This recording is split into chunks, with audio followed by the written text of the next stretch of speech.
Hello అండి. Welcome to Swathi's గుమ్మగుమ్మలు. ఈరోజు నేను మరొక హెల్తీ రెసిపీ చూపించబోతున్నాను. ఇది నా ఓన్ రెసిపీ అండి. మా పిల్లలు ఆకుకూరలతో చేసిన కూరలు తినటానికి అస్సలు ఇష్టపడరు. కానీ ఆకుకూరల్లో మనకు ఎన్నో రకాలైన పోషక విలువలు ఉంటాయి. అందుకే నేను ఇలా ఆకుకూరలతో వాళ్ళకి నచ్చినట్టుగా రెగ్యులర్‌గా చేసే కూరలు కాకుండా వెరైటీగా చేస్తుంటాను. ఈరోజు నేను పాలకూరతో ఇంకా సోయా చంక్స్‌తో ఒక రైస్ ఐటెమ్ చేసి చూపించబోతున్నాను. మీరు స్కిప్ కాకుండా వీడియో అంతా చూసేసేయండి. ఈ పాలకూర మరియు సోయా చంక్స్‌లో ఐరన్, కాల్షియం ఇంకా ప్రోటీన్స్ చాలా ఉంటాయి. కాబట్టి వీటిని మనం తరచుగా తీసుకుంటే చాలా మంచిది. దీనికోసం ముందుగా ఒక కప్ సోయా చంక్స్‌ని అరకప్ వాటర్ పోసి నానబెట్టుకోవాలి. ఆ తర్వాత ఒక గిన్నెలో 2 టేబుల్ స్పూన్స్ ఆయిల్ వేసి, ఒక లవంగము, 2 యాలకులు, ఒక జాపత్రి, ఒక అనాస పువ్వు, చిన్న దాల్చిన చెక్క వేసుకోవాలి. ఆ తర్వాత ఒక కప్ క్యారెట్ ముక్కలు క్యూబ్స్‌గా కట్ చేసినవి, ఒక కప్ పొటాటో క్యూబ్స్‌గా కట్ చేసిన ముక్కలు, తరిగిన ఉల్లిపాయ ముక్కలు, ఒక కప్ నానబెట్టుకున్న సోయా వేసి 3 నిమిషాలు వేగించాలి.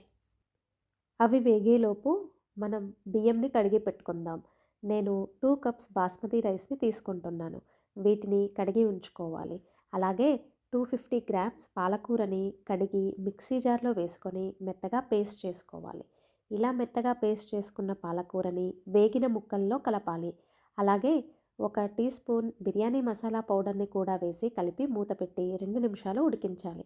ఇప్పుడు మీరు తీసుకునే రైస్‌ని బట్టి వాటర్ తీసుకోవాలి. నేను బిర్యానీ చేసేటప్పుడు ఒక కప్ రైస్‌కి 1 ½ కప్ వాటర్ తీసుకుంటాను. 2 కప్స్ రైస్ తీసుకున్నా కాబట్టి 3 కప్స్ వాటర్ పోస్తున్నాను.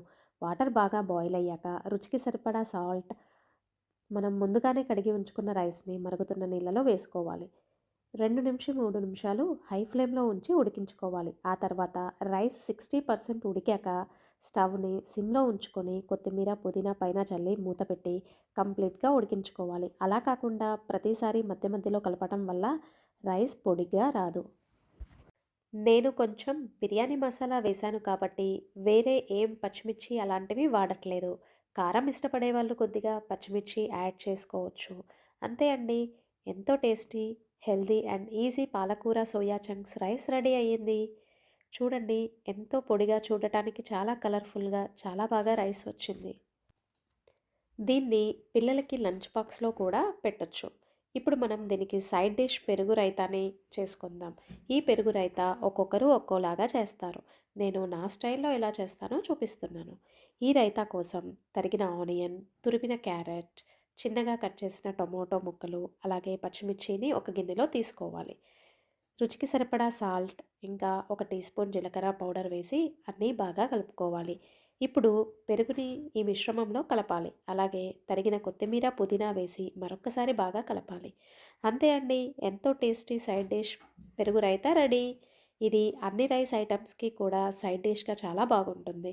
ఎవరైతే ఆకుకూరల్లో కర్రీ ఇష్టపడరో ఇలా చేసుకుంటే చాలా బాగుంటుంది. ఎవరైనా ఇంటికొచ్చినప్పుడు రెగ్యులర్‌గా బిర్యానీ కాకుండా ఇలా చేస్తే హెల్తీగా ఎలాంటి మసాలాలు ఎక్కువగా వాడనవసరం లేకుండా సింపుల్‌గా చాలా బాగుంటుంది. తప్పకుండా ట్రై చేసి ఎలా వచ్చిందో కామెంట్ సెక్షన్‌లో రాయండి. ఇంకో హెల్తీ అండ్ టేస్టీ రెసిపీతో మళ్ళీ కలుద్దాం. ఇట్లు మీ స్వాతీస్ గుమగుమలు.